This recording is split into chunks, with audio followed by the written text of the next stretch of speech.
जय गुरुदेव, जय गुरुदेव, जय गुरुदेव नाम किसका, जय गुरुदेव नाम किसका, जय गुरुदेव नाम किसका। जीवों के साथ मन को लगा दिया, ये अपने स्थान को छोड़ करके यहाँ आया है। जब शुरू में मन ऊपर से उतार कर सूरत के साथ किया गया, तब तो उस जीवात्मा का मित्र था, दोस्त था। लेकिन जब यहाँ आकर धीरे धीरे धीरे धीरे इंद्रियों का जब चस्का पड़ा और इंद्रियों के दरवाजों पर बैठ करके रस लेने लगा, तो इन सब चीजों का आदी हो गया, स्वभाव पड़ गया। तो धीरे धीरे धीरे धीरे सूरत से यानी जीवात्मा से उसकी दोस्ती मित्रता हटने लगी और दगेबाजी, धोखेबाजी, बेईमानी करने लगा। अब इतनी दूर इससे अलग हो गया कि रहते एक ही मकान में दोनों, सूरत भी रहती है और मन भी रहता, लेकिन एक दूसरे के दुश्मन रहेंगे एक ही घर में। नहीं वो उसका साथ देगा, सूरत तो कुछ कर नहीं सकती, वो तो अकेली इसमें बैठी है। उसकी शक्ति को, उसके प्रकाश को इन्होंने सबने खर्च कर डाला। अब वो अकेले कुछ नहीं कर सकती जबकि मन की मदद न मिले तब तक। और मन ने इस जगत को बसा दिया। ये सारा प्रबंध इसी मन का है। और मन को कैसे समेटा जाएगा? जब सत्संग मिलेगा। बगैर सत्संग के मन सिमटेगा नहीं। ये अपनी आदत को, इंद्रियों के भोगों को छोड़ेगा नहीं, और भोग नहीं छूटेंगे तो उधर से हटेगा नहीं। और ये सिमटाव उसका जब होगा जब शब्द मिलेगा, आवाज मिलेगी, नाम मिलेगा, तो उसमें रस है, उसमें मिठास है, उसमें शब्द में आकर्षण है। और शब्द इसके लिए एक हथौड़ा, जब शब्द की चोट पड़ती है तो ये जगत की तरफ से चुप हो जाता है। ये भी मन अपने आनंद की खोज और तलाश में है कि हमको कहीं मिल जाए, लेकिन अब कोई बताने वाला तो मिले कि यहाँ आनंद नहीं मिलेगा, तुम तो बहुत युगों से, बहुत जन्मों से भटक रहे हो, इसमें कहीं नहीं था। तुम उलट जाओ और सूरत का साथ दे दो, तो दोनों को अपना अपना आनंद मिल जाए। मन को भी अपना आनंद मिल जाए, सूरत को भी अपना आनंद, दोनों अपने अपने घर में ये पहुंच जाए। लेकिन जब तक कि महात्मा न मिले तब तक ये मन मुड़ता नहीं। भोगों की तरफ से, इस प्रपंच की तरफ से जो जाल बिछा रखा, उधर से हटेगा नहीं। और सूरत का साथ नहीं देगा तो सूरत शब्द को नहीं पकड़ पाएगी। शब्द नहीं पकड़ेगी तो रस न इनको मिलेगा न उनको, जैसे के तैसे फंसे रह जाएंगे। तो चीज यह है कि ये सारा प्रपंच मन का बसाएगा, और ये सब नाशवान है।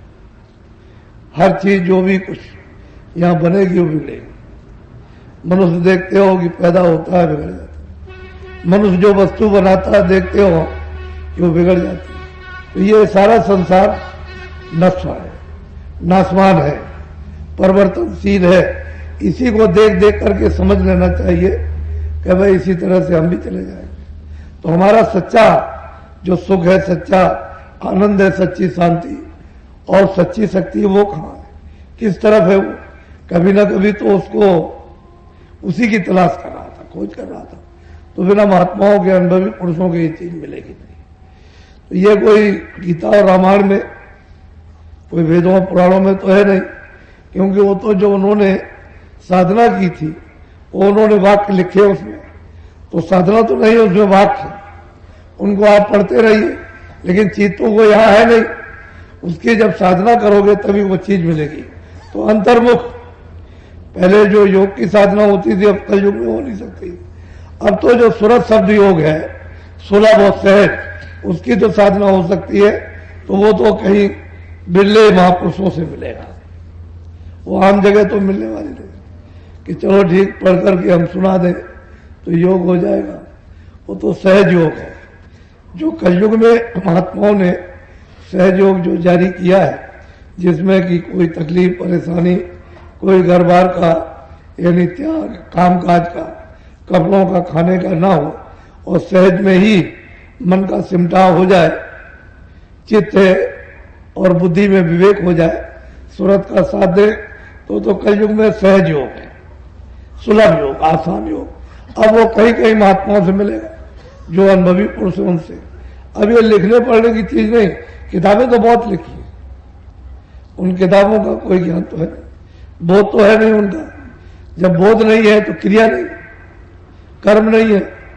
जब बोध नहीं है तो फिर बह जाओगे, इंद्रियों के जाल में फंस जाओगे, फिर मन उसमें लग जाएगा तो साथ नहीं देगा।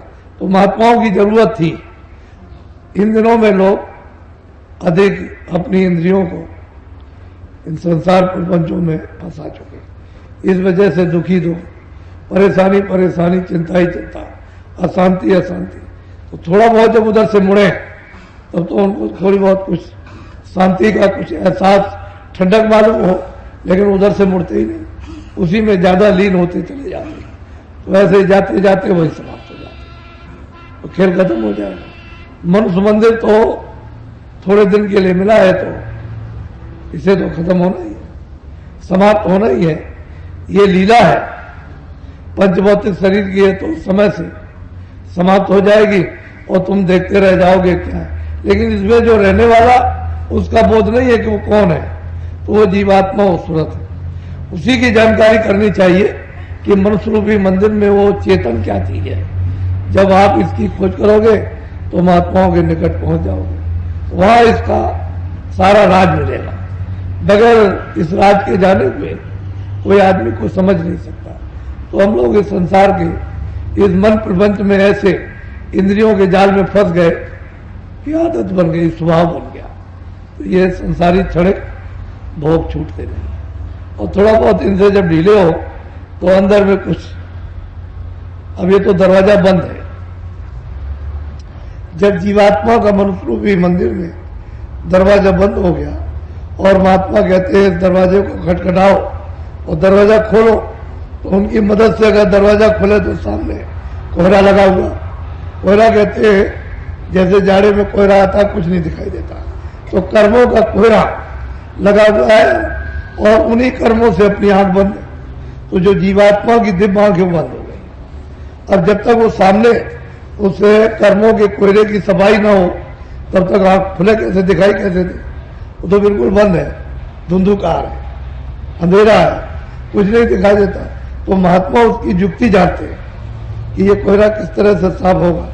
जब वो बताएंगे कि ऐसे ऐसे इसकी सफाई करो, तो साधक उसकी सफाई करता, वही कोहरा साफ होने लगता है। तो जीवात्मा की जो दिव्य आंख है, ज्ञान चक्षु है, तीसरा नेत्र है, वो खुल जाता है।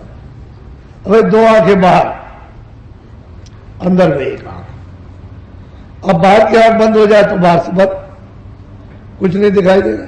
अंदर की आंख बंद हो गई तो अंदर से नहीं दिखाई देता। अब उधर की आंख खुल जाए तो उधर दिखाई दे, इधर की आंख खुल जाए तो इधर दिखाई दे। ये आंखों का ये साकार, ये जड़ जो कुछ भी है ये सब साकार, और दिव्य आंख का वो चेतन साकार। वैसे उधर भी साकार है, इधर भी साकार है। ये नहीं कि उधर निराकार, न देखने के कारण निराकार, आंख बंद है तक तो निराकार है। वो चेतन सृष्टि उसकी तभी निराकार है जब तक दिखाई नहीं देता, और जब आंख खुल गई तो वही साकार हो गया। तो असल में बातों में जड़ भी साकार और वो चेतन भी साकार। चेतन चेतना जीवात्मा के लिए, दिव्य आंख के लिए वो साकार, और ये जड़ आंखों के लिए साकार। ये जड़ चीजें दिखाई देती है जड़ आंखों से। ये मनुष्य शरीर की जड़ आंखें, पंचभौतिक ये खोल है, इसकी आंखें, ये जब तक पर्दा साफ रहेगा तब तक दिखाई देगा, पर्दा खराब हो गया, बंद हो गया। ऐसे जीवात्मा की कर्मों के कोयले से आंख बंद हो गई तो वो निराकार हो गया। तो चीज तो अपने सब कुछ है अपने पास में, लेकिन न भेद जाने के कारण पता ही नहीं चलता। तो धीरे धीरे धीरे धीरे जब भेद मिल जाता और साधक साधना करता तो धीरे धीरे धीरे धीरे रास्ता, घाट खुलेगा। एकाएक कहो कि घाट खुल जाए, ऐसे नहीं, समय समय समय धीरे धीरे जैसे जैसे चलते जाओगे वैसे काम होता जाएगा। लेकिन कभी कभी अनुभव होता है भाग्यमान, बुद्धि संसार का चिंतन करने लगी, इधर चित्त भाग गया, तो जब ये सब भाग जाएंगे तो काम करने वाला चला गया, तो घेर करके लाया जाता है कि चित्त भी इधर आए उधर मन भी इधर, और यहां आकर के लगे। तो साधना करते सफलता प्राप्त करते हुए भी मन अपनी आदत से संसार के क्षणिक भोगों की तरफ भागता है, क्योंकि वो उसकी आदत पड़ी हुई। ऐसे ही धीरे धीरे धीरे धीरे जब अंदर का रस मिल जाएगा और उस रस का जब वो आदी हो जाएगा तो ये छोड़ जाएगा, उसमें लग जाएगा। यही है साधना की, साधक की सफलता। और इसी में हम लोगों को थोड़ा सा परिश्रम करना पड़ता है कि भाई ध्यान में, भजन में, सुमरन में, ताकि मन उधर से थोड़ा बहुत रुक करके दरवाजे पर एकाग्र सूरत का साथ दे दे और जल्दी काम हो जाए। तो लग करके करना चाहिए। जब लग करके करोगे तो काम जल्दी होगा। और उस समय पर जब भजन करो, ध्यान करो, तो बराबर निगरानी रखो कि चित्त न जाए कहीं, न मन कहीं जाए, न बुद्धि किसी चीज पर विचार करे। क्या अच्छा हो चाहे बुरा हो, वो रुके रहे, तो फिर कानों से सुनाई भी देने लगे, आंख से दिखाई भी देने लगे, शुरू हो जाए और मन बुद्धि चित्त भाग जाएगा। तो काम करने वाले तो पर्दे के साथ में भाग गए। अभी तो सूरत का पर्दा नहीं खुला है, अभी तो शरीर का है, तो भागे उसके साथ, पर्दे के साथ में, तो सूरत अकेली कुछ नहीं कर सकती। इसलिए मन को, चित्त को, बुद्धि को साथ ले लो और साथ लेकर के काम करो, तो ये पर्दा जो चंचलता करता है वो इस तरह जाएगा, तो अंदर की आंख खुल जाएगी, तभी कुछ काम हो सकेगा। तो ये तो अपने पास सब कुछ है, लेकिन न जाने के पार लाखों कोस दूर, न जाने के पार नहीं है, वो भेद हम नहीं जानते, इसलिए उसको मुश्किल और कठिन समझते हैं कि भाई उधर जाना बहुत मुश्किल है, बहुत कठिन है। फिर कहने लगते हो कोई नहीं जा सका, फिर कहने लगते हो कुछ है ही नहीं, फिर कहते हो भगवान ही नहीं है, फिर कहते हो कि स्वर्ग ही नहीं, फिर कहते हो जन्म मरण नहीं। जो जिसकी बुद्धि में आ गया वही